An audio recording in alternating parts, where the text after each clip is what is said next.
And on top of that, he has attended high potential leadership program at Harvard as well. मेरी आंखों में देखो, मैं तुम्हारे अलावा कोई और नजर आता है? See, he went to Harvard जहाँ मैं नहीं जा सका. I don't like him.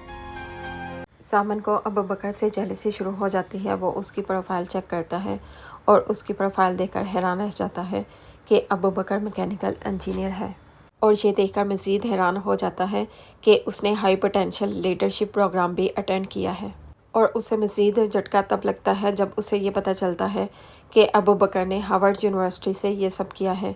वो सोचता है जहाँ पर मेरा दाखिला ना हो सका वहाँ से वो स्टडी भी कराया है। तुम्हें अच्छा लगा ना?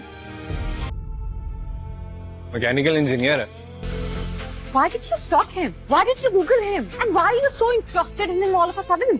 जरिया बोलती है, तुमने उसे गूगल क्यों किया, तुमने उसे सर्च क्यों किया और तुम क्यों एकदम उसमें इंटरेस्ट लेना शुरू हो गए हो। जामन बोलता है, मैं उसको पसंद नहीं करता और इसको ये भी फिक्र होती है कि कहीं ऐसा ना हो जरियाब अबू बकर में इंटरेस्ट लेना शुरू कर दे।